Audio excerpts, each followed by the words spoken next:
Now that we have studied prehistoric representations of the animal world, we're going to move into an exploration of ways in which they depicted the human form. And so in order to do that, we're going to move from the Paleolithic into the Neolithic period. The Neolithic period, that time when human beings moved from depending on hunting and gathering as a way of getting food to taking more control over those food sources by, instead of hunting, moving to herding, and instead of gathering, moving to agriculture. And so in looking at this work which is called Running Horned Woman, we are situated, as we can see right here, in northern Africa, in what is today Algeria, in an area that is referred to as Tassili, Niger. Now, when we look at the Google Earth image of that today, you can tell that this is part of the huge, dry Sahara Desert. But when this work over here was created in about 6,000 to about 4,000 BCE, the environment in this area would have been very, very different.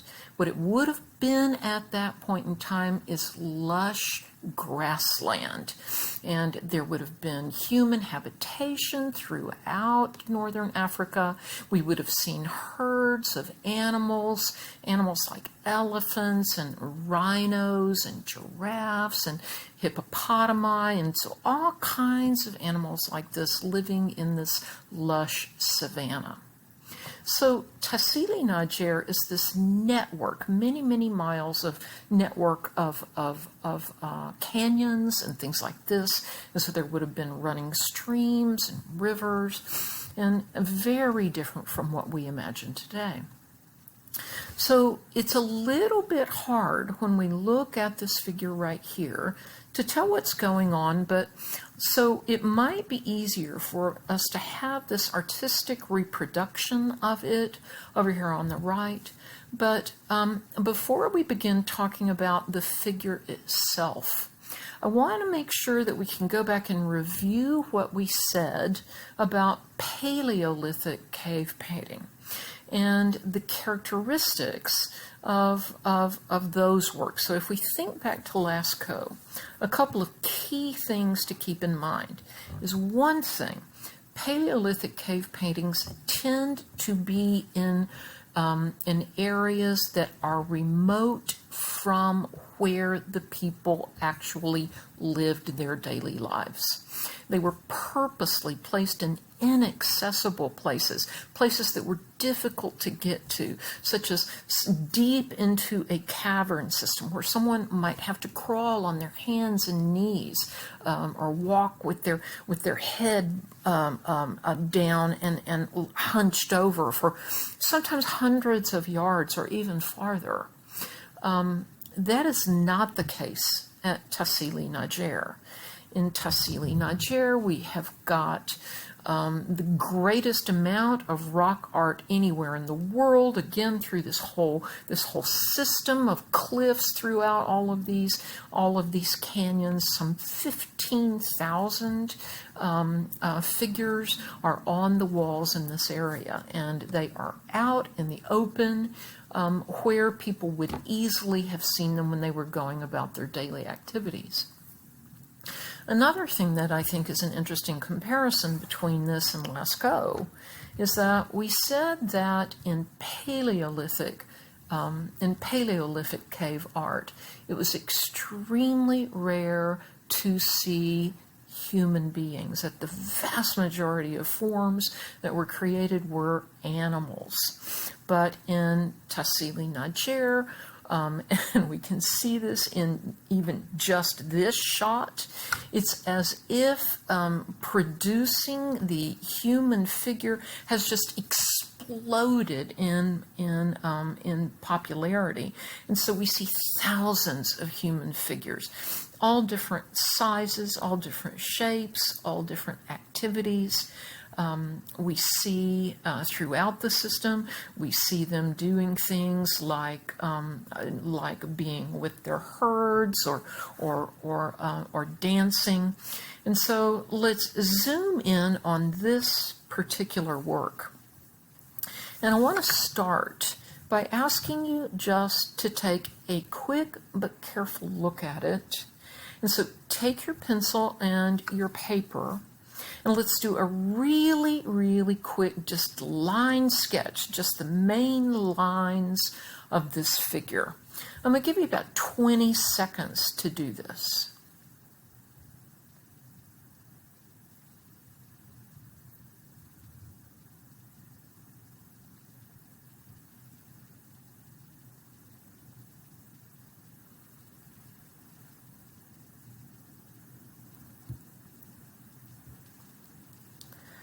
So I want to ask you a couple of questions about it. First of all, I said that it's running horned woman. And so looking at this really, really carefully, what are the things that cause us to be able to identify this as a female form? Look at it carefully. What do you see? So I'm guessing that one of the things that you noticed was this kind of rounded belly suggests a female form, but even more telling than that, and I'm going to come over to the photograph of the actual work, are the elongated breasts that we see right here. In contemporary African culture, in many, many contemporary African cultures, women who are nursing their babies use a downward stroke on their breasts to encourage lactation.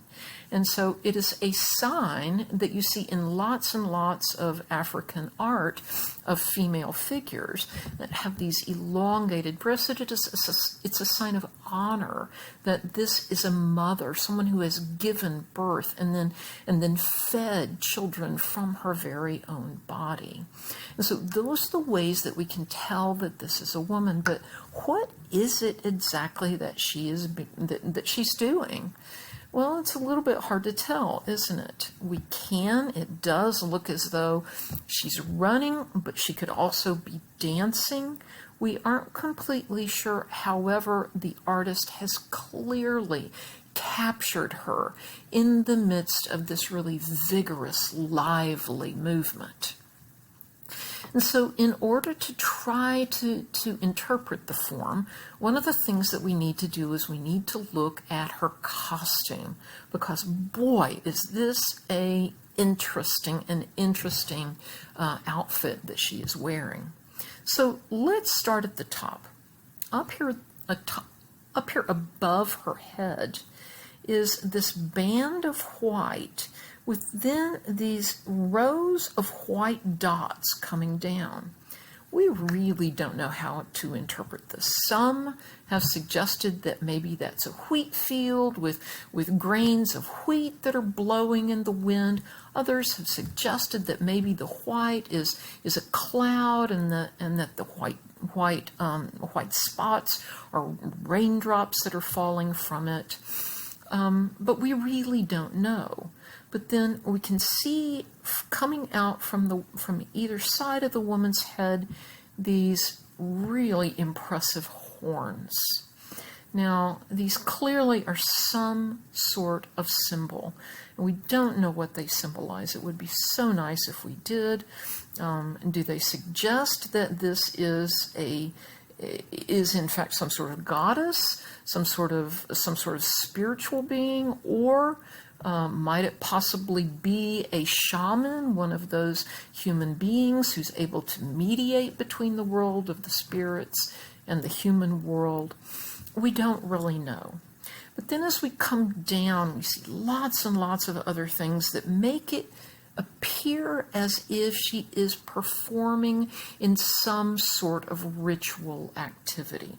because the kinds of things that she is wearing are not the sort of thing that you would wear if you were going about your everyday activity of fishing on the riverbank or tending your fire or things like this. Because what we see is out at the ends of her arms, there's a covering over her hands with these long kind of flowing rope forms that are coming out.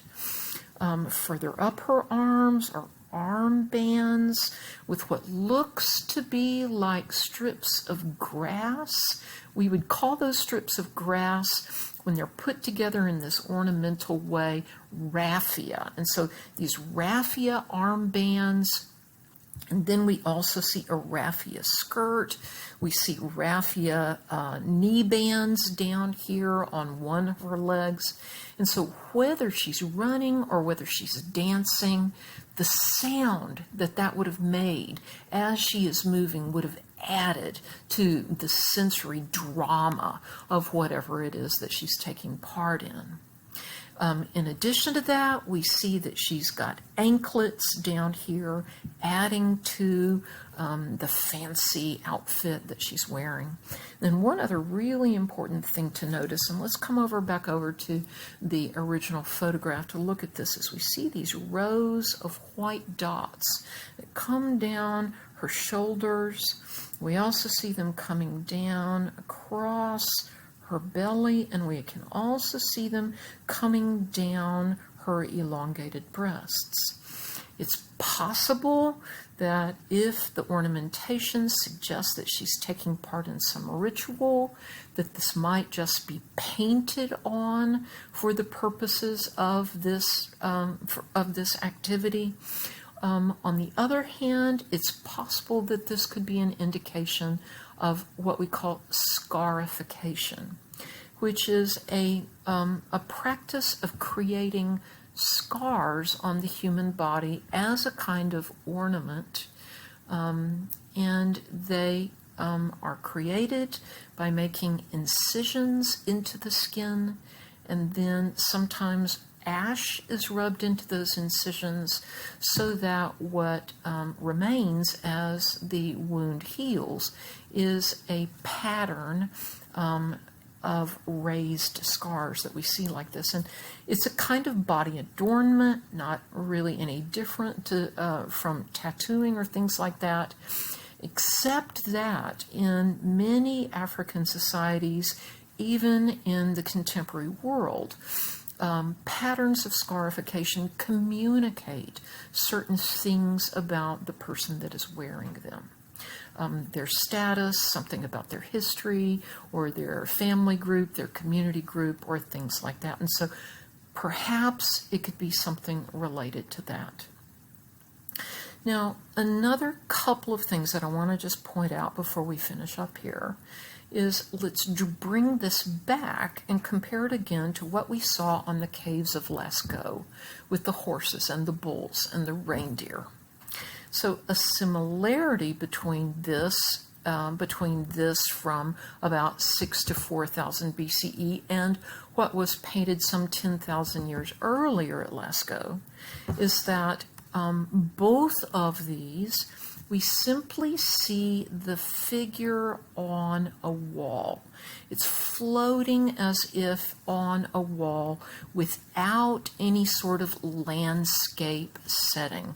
There's no natural forms, there's no trees or horizon line or anything like that to create a three-dimensional environment.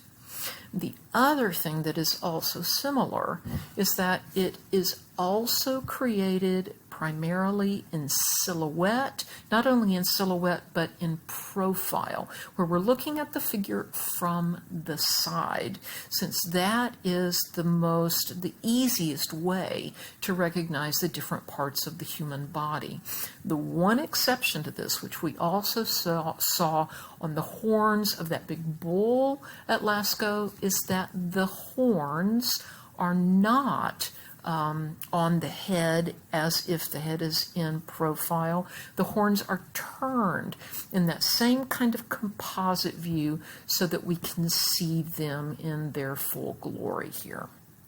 One other similarity that we will wrap up with is that just at Lascaux, forms are superimposed over other forms that were created by earlier artists.